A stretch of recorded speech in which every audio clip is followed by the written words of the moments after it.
Good morning, listeners. Welcome to the Therapeutic Podcast, where mental health meets messy reality. Because mental health is messy, and so are we. I'm your co host, Meenal, a psychologist who professionally untangles minds but personally survives by binge watching the same three shows on repeat. And I'm your co host, Zainab, a psychologist who works with kids and a professional doom scroller. I spend my days helping little humans regulate their emotions, but in the nights, forgetting to regulate mine. Let's dive into the real. The raw and everything in between.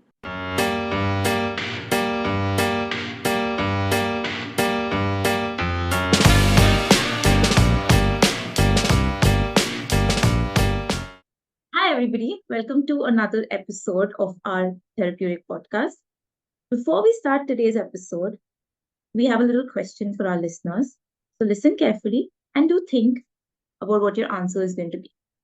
Now, I want all our listeners to think about their friend from college. How often did you see them? I'm assuming every day. At times, you don't even have to try to keep in touch with them because you just saw them every day. Now, I want all of you to think about when was the last time that you actually saw them? Was it a week ago? Was it months ago? Or was it actually years ago? That's not because you stopped being friends, but it's also because that's how friendships work sometimes. So, in today's episode, we're going to talk about how friendships evolve in your 20s, how you end up staying friends or not staying friends with people, even after the numerous things that you go through. So, Meena, what do you think? How was your friendships been in your early 20s?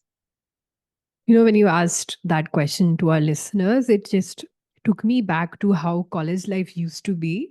I'm really remembering how many people, like a number of people that I used to interact with on a daily basis. If that is something that I need to do now, I think I'll need a headache medicine every day before I can sleep. But yes, you're very right. I think in our early 20s, the college friendships, a lot of it is, how the situation gives it to us. We are made to sit with someone and you talk with someone. You have a class that you regularly see.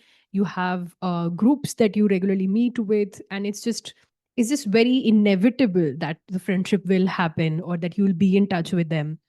It's more like you can't escape that. You have to make friendships, you have to make relationships that way in college. And again, it has its advantages and disadvantages, but somehow making friends was not a thing. Like it was very natural for you to meet people and to make friends with them. I think that's what is a major difference for me, because meeting people in our late 20s, now that we are in 28, close to 30, let's just say. So I think meeting people and then making friends or choosing people who you want to stay regularly in contact with, I think that choice has become more clear for me in my late 20s than in my early 20s.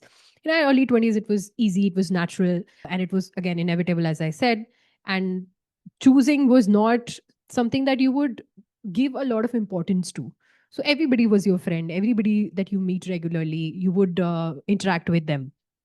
But I think something happens when you, I think, reach your 25th or like beyond 25th. You get out into the world, you get a job, your perspective changes over a lot of things. Your responsibility grows with your family.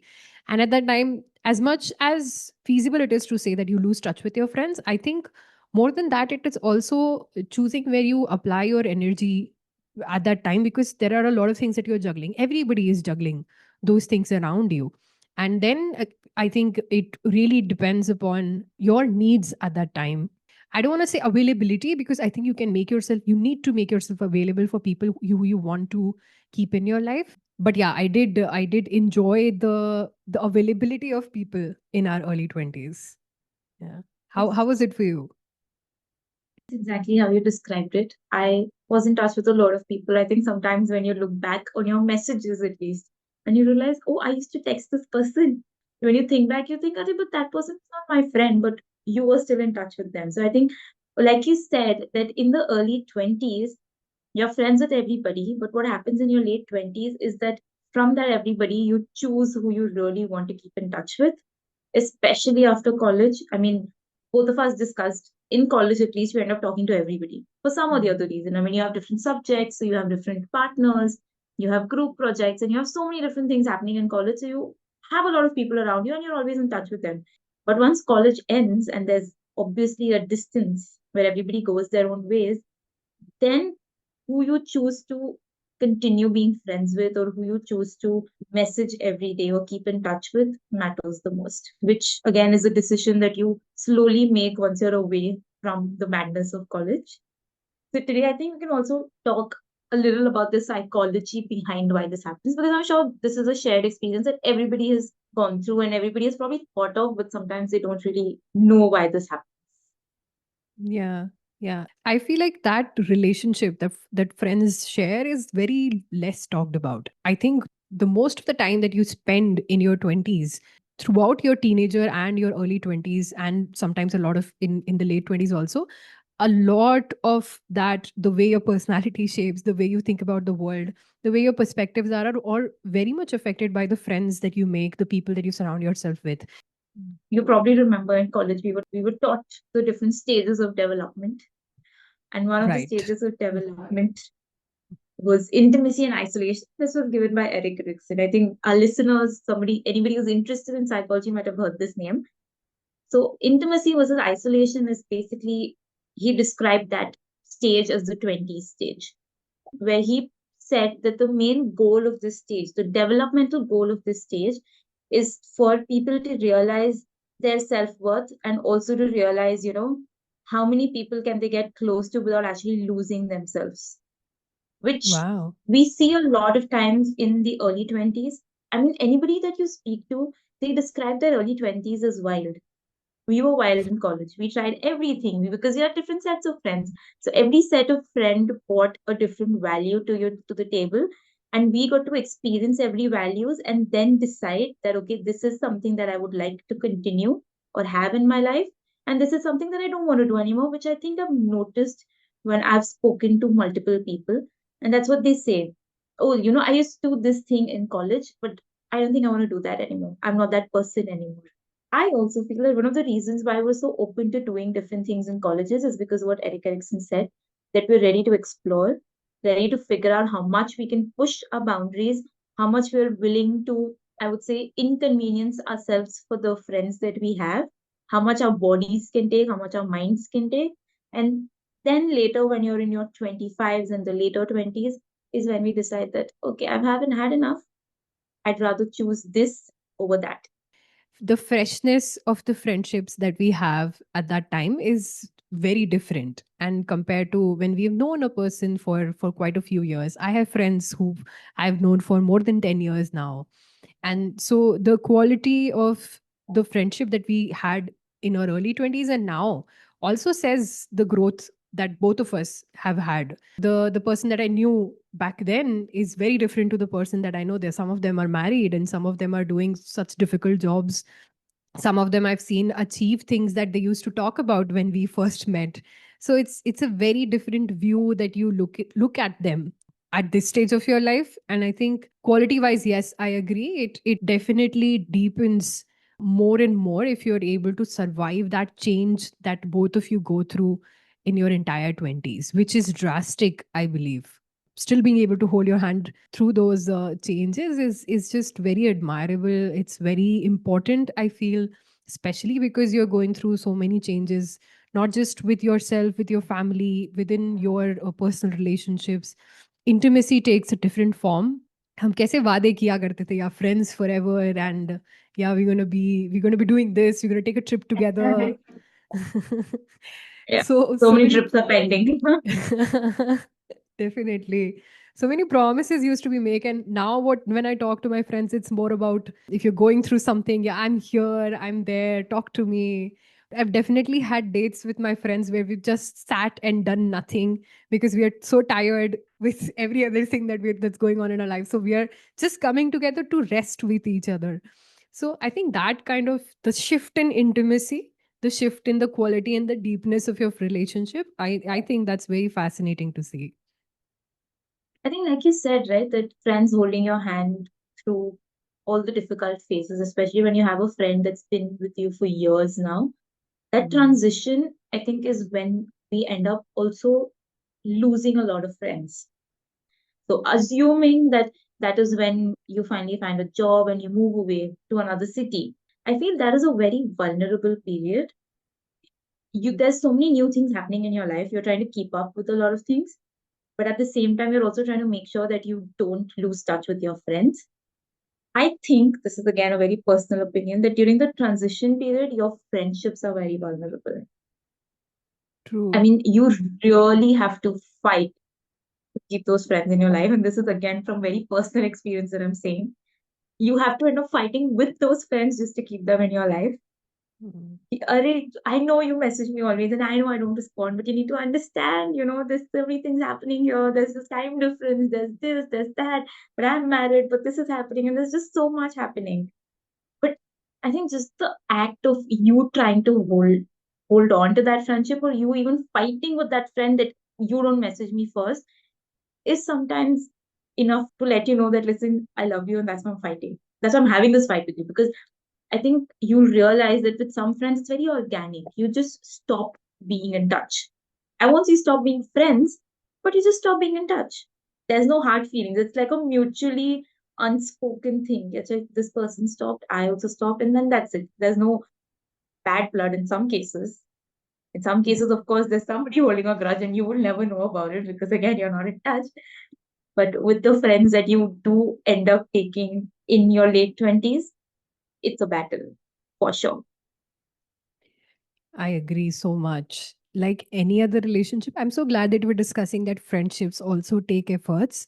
Because I think there's somewhere this notion that, friendships should be easy or natural. And I get that's how we have seen, because that's how it was in our early 20s. It was natural and it was easy. There were less space for disagreements at that time because all of us were on the same land, same foundation, similar at least. But as you go into your late Proximity that 20s, we spoke about. yeah, proximity. Yes, you're all the time close to each other. But in your late 20s, you space wise you're in different space. In your mind, you're in different space. Your growth patterns are different. Your family become a priority more. If you're married, that's a different equation altogether. So I think it's very nice to acknowledge that yes, friendships also take efforts because it's also a form of relationship.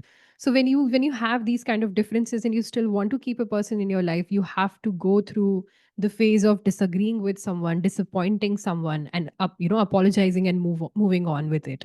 I'm so glad that I have people in my life that I can still fight with, and have a conversation that what is it that I need, they can speak about what is that they need from this relationship, and we come at a ground where we build a friendship that can survive with the changes that we are going through. I think that's what's the beautiful part of your friendships in your late 20s. Because in early 20s, yeah, as I said, it just feels natural. And even if you have fights, it's, what are you going to do? You're going to see them the next day. You're going in the same Yeah. bus. Yeah, you're going in the same college. You're doing the project together. So you eventually do talk and get away with it. And I think the way we deal with disagreements then and the way we deal with disagreements now is also very different and has changed. So being able to see that how evolved we can be and that there is space for evolvement, and yes, of course, in due course of time sometimes it doesn't work out and you do lose some friends. And I think this is also something I'd like to address, that friendship breakups hurt equally, or I would say even more than romantic breakups. We need to acknowledge that. I don't think we speak about it as much as we need to. You need to have a few songs dedicated to your friends leaving you and going away. Yes. I could even choose some of the romantic breakup songs to align with how I felt when I had a friendship breakup or something. It generally sucks. Genuinely And does. sometimes it just happens because, again, it's not something that you really try to do. It just doesn't work out. Like, how in romantic relationships we say it just wasn't working out. Mm. Sometimes it just doesn't work out. You're not the same people anymore. And unfortunately, the two people that you've become now are not in sync. They're not the same. Yeah. Just imagining that the people who used to share a certain part of your life with are no longer there to text or to call or to share that part of your life with. So there's this sort of a disconnection, that part of you is not being seen anymore.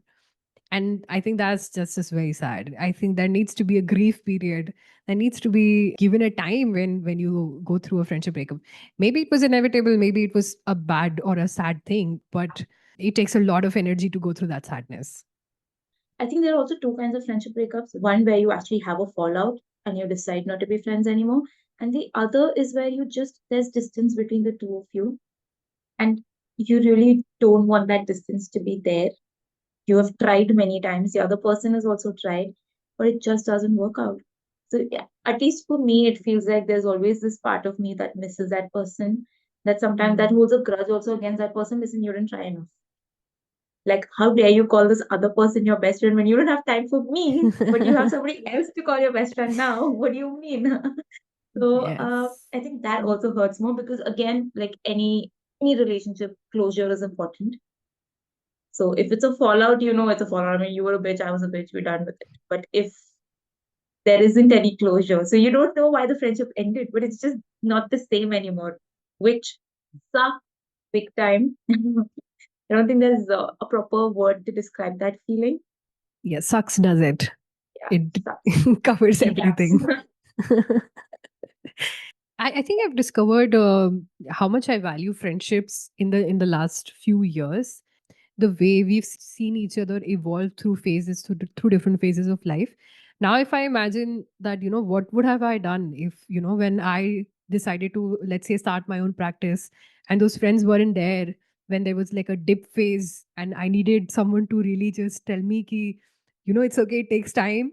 And when I had like a whole day full of no clients at all, and if I did not have those people to, let's say, at least hang out with or talk to or vent to, I don't know what would have I done. So there's this big part of them sitting there and encouraging me, even if they are in the different city, they're taking time to talk to you. And I feel like now there's more closeness, even if we Yeah, are long distance, because we try to take time for each other through video calls, or through even giving small updates about your life. Like if you're making something, if you're cooking something, you send a picture.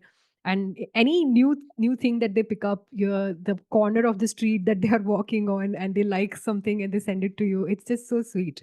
And I love that we are able to do that at this stage of our lives.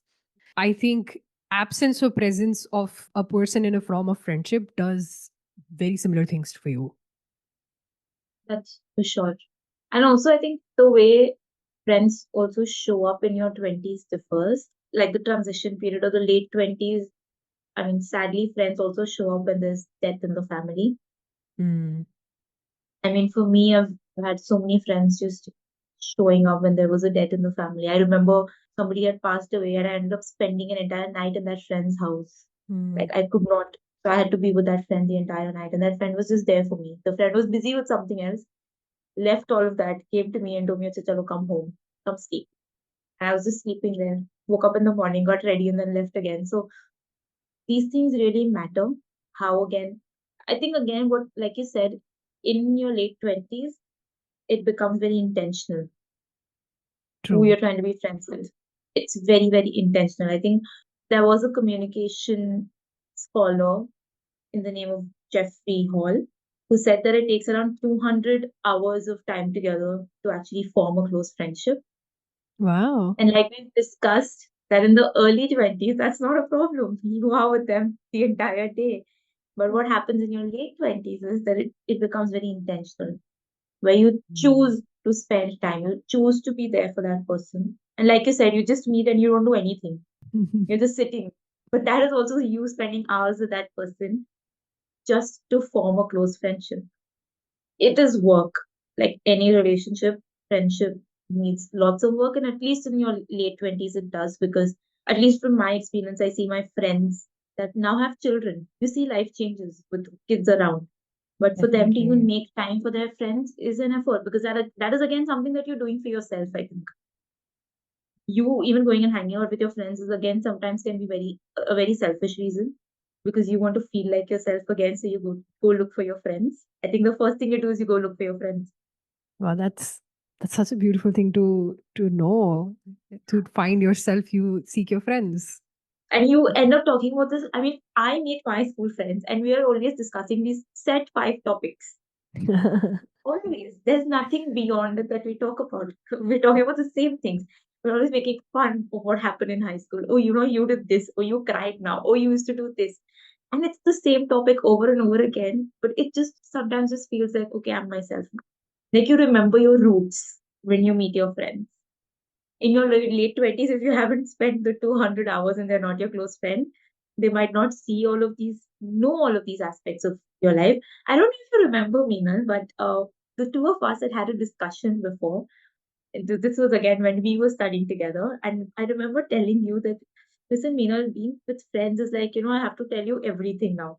I have to tell you what I was like in school. I have to tell you what I was like in college, and then again what I'm like masters, and I had to give you all my stories and backgrounds because I couldn't randomly talk about a friend and you'd be like, "Who are you talking about?"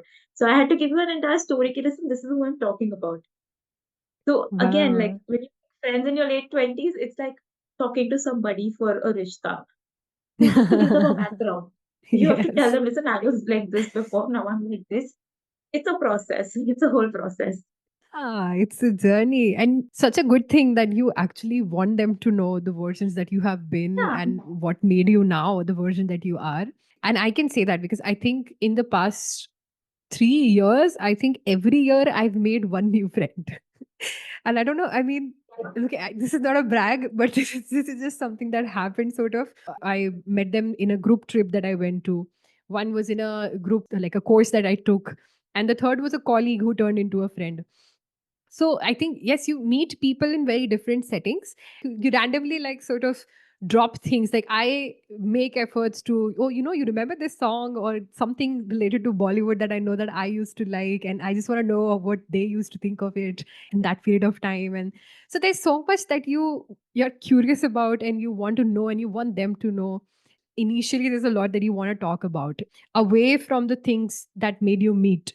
So even if it is about a trip or a course or the colleague that you're with, there are so many things that you want to explore in your late 20s. So because there's a life worth of I know. yeah, things that you Since want to that you catch up had. on. Exactly. You tell me what you think about this, but I wouldn't say that it's difficult to meet people in your late 20s, but I think it's difficult, as you said, because we become more intentional and there's more choice and the making it worth your energy, the people that you want to spend time with.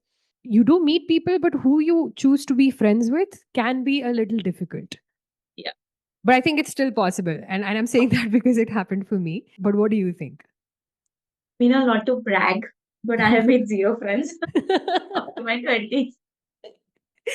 So, and this, the two of us are complete opposites in this thing. I Yes. think for me, again, it's not difficult. Again, like you said, it's not difficult to meet people or make friends. But like I said, I'm going back to what I said, that it's very intentional, right? I don't think I had the intention of making any new friends. I'm very happy with the Hmm. set that I have. The friends that I have know different aspects of my life. Some know about everything, some know about a few things, and I'm very happy about it. Like I don't think I have the energy to put in that kind of effort. Of course, I've met people. I would not call them friends. I'm in touch with them. Yes, we do. I randomly message them sometimes to ask them how they're doing, and all of that happens. But they're not friends. Friends. Again, this is such an ambiguous thing, right? Like, who's a friend? Again, like how to claim that somebody's your friend. I don't hang out with them because we're obviously in different places. But I think for me personally, I've told you also that it's too much work to make a friend. It also depends, right? I mean, I'm not a very social person, so I don't really go out that much. I mean, I see a lot of people intentionally going out for classes, different kinds of classes, or making an effort to meet people so they are friends with them. What you say also makes sense, right? Like, I mean, I'm sure there are a lot of people who have enough friends in their life and they do feel very satisfied with the relationships that they have. And that's good enough. I mean, you don't necessarily need to be adding people in your life all the time. But Yeah, for the people who, I know a few people in my life who still feel that they're in their early 30s or have reached their 30s, and there's some of their friends are either far away or, again, yeah, as we said, not in touch with, they do feel a lack of social life when it comes to it. Like they are settled in their life, they are at the age where they are settled with their life. They have a family and they are married probably, or they have a partner, but still there is this, they do feel the lack of what the absence of friendship can bring, knowing that it's not difficult to meet people, yes, But again, making friends in your late 20s takes more efforts than it would in your early 20s.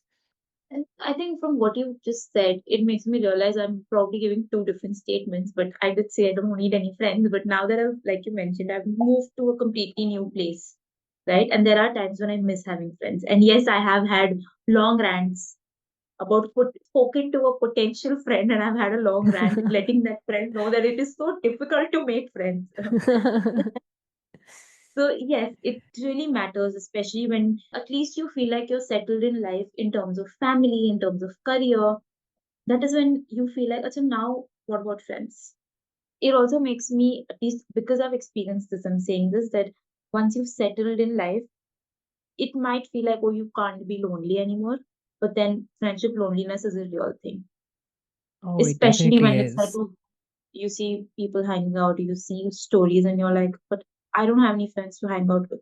And there are some activities that you see that you know you can only have fun doing this with your friends. You can't be doing everything with your partner or with your family. You need like a friend, and you don't have that friend. You feel the eagerness to go make a friend, but you don't know how to make a friend. And how do you make a friend in your late 20s? I know of a lot of people who use technology to make friends. Like somebody has tried using Bumble Friends Right. and they failed. They didn't really, I wouldn't say failed, I mean, that's a very strong word. They just didn't find anybody that they probably wanted to be friends with. And somebody actually ended up finding a really good friend, which is a Hmm. great thing. The efforts that people make to meet new people so that they can be friends together, I think that also says a lot of where we are with friendships in our late 20s. I also think that people do think, can I reveal this about myself to the other person? I don't want to scare them away. But also, another way to make friends is probably bearing your soul, like talking about yourself. And talking about Yes. yourself does not mean in a way that, which is being vulnerable with them also.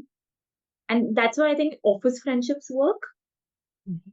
because that happens in your late 20s, but you're also being Definitely. vulnerable with them, right? You tell your office bestie, listen, I'm doing this, listen, I'm doing that, and they know everything about it. So you're friends. So I think people should not shy away from being a little vulnerable. I have noticed that a lot of times people now in their late 20s do a lot of things that they would do in their early 20s. And these are very intentional things, like, probably buying a board game and calling your friend home and being like, listen, let's do this. Right. So, you're Mhm. like trying to recreate things that you would do for free in your 20s, early 20s, things Mm. that kept you and your friends close. So now you end Yes. up like, there are different ways that people like to host. Some of them like having board games, some of them like going outside, some like going to the library. There's so many different things. So again, in your late 20s, these are the efforts that you put. Efforts like texting first or making a plan first. Listen, let's hang out. Or you know Mm. that the other person does not have a means of transport. So you drive all the way there just to pick them up and then you take them. Again, some might say this is too much work, but then that's just you building a relationship with another person. That's it. True. There's Very, the very true. efforts. I definitely support what you said about vulnerability. I think it should be declared as a foundational requirement for any relationship, for any deep, meaningful relationship that you want to be in. You can have different kind of friends, I feel. Like, some who you go for events with, some who are just your office besties, some who become more than that, some who you go just to explore new cafes with, you enjoy having coffee together.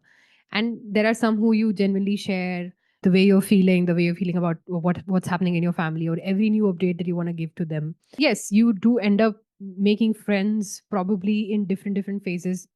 For each kind of phase of friendship, you would still require bits of vulnerability here and there. Without Yes. that, I think there's no space for a real qualitative friendship or a relationship that can exist. Be vulnerable, let yourself be seen in ways that allow you to be more authentic. And I think that is something that can majorly be done in your late 20s with more comfortability compared to what it was in your early 20s, at least from my experience, I would say, because early 20s is again a lot of exploration for yourself is going on. So you yourself do not know what your authentic self is yet. But in your late 20s, you do get to a point where you want to Yeah. you are a certain way and you understand you are more comfortable with that self of yours. And I think allowing yourself to be seen by other people in that authentic self is the best way to Yeah. put yourself out there and meet more people. This just reminded me of like, although one example that I'm giving is not from early 20s, I was a child back then, but this is how the friendship was made. I moved to a new city, and my family tells me, oh, there's this girl similar age, and you're going to join her school soon, so I'll just introduce you. I was introduced to the girl, and I prayed to be in that girl's class, and we were in the same section, and we're friends. We're still friends. We're the closest friends. And the same thing with another friend in college. I think Wow. my friend likes to recreate the story where she tells me, and I do not believe her because I'm like, I can't be that chirpy. But apparently, I think I went to a wrong class in college, and she was in the correct class. And then I thought I was in the correct class. So I went and told her, oh my God, where are you? And we had just met. That was day one. And I was like, where have you been? We were in class. And she tells me, but that was a wrong class. And that's it. That was the beginning of our friendship. Me just asking, oh my God, where are you? That's what she thinks, but I don't know. I don't remember. But see, this is how This, easy it was to meet friends back then. Just ask them, oh, where are yes. you? Like, we've been friends forever, So, yeah, This is a meet cute. it is a meet cute, except Yes. nothing was cute about the meeting. We were missing classes. It's crazy. You know, the first impression I have of you is also Please. Oh no. it's also I don't know, it's also you being chirpy. I don't know why you don't believe this about yourself, because like I get that the grumpy side takes more of space in your head, but you are chirpy when first people meet you. You're standing in front of the class and then you were just, I think they were talking about splitting our class in two, or I don't know, some discussion of that was going on, and then you said something in the line, so how am I going to be without you guys? Like, we've grown close together. How will we attend classes without each other? I think you said something in those lines. And then I just sat there looking at you. It was my first day, and you had been there for, I think, a week or two. I joined late, and it was Oh my my. first day, and that was my I think I first know who view of you're you. talking about. Like, who were these guys I was talking to? Okay. Probably. Okay. Wow. See, this is what I'm talking about. Proximity, guys. What Yes. proximity does to you. Keep that in mind, guys. You need efforts every time you make friends, even if in your early 20s or in your late 20s. We've discussed aspects of what it's like to be or have friends in your early 20s and late 20s. What happens when a friendship breaks, and what's the importance and the huge impact they have when you have friends in your lives. What's it like to make new friends in your late 20s? Probably the things that Zainab told you would be effective for you guys. If you're looking to make friends in your late 20s, guys, don't lose hope. Try to be vulnerable, try to be your authentic self, and I'm sure people will find you and you will find people. It's Yes. such a great thing to have friends around you. And happy friendship day to all and everyone who's celebrating, and to my friends, and to the listeners who are listening. Thank you for listening to us, and we will see you in the next episode.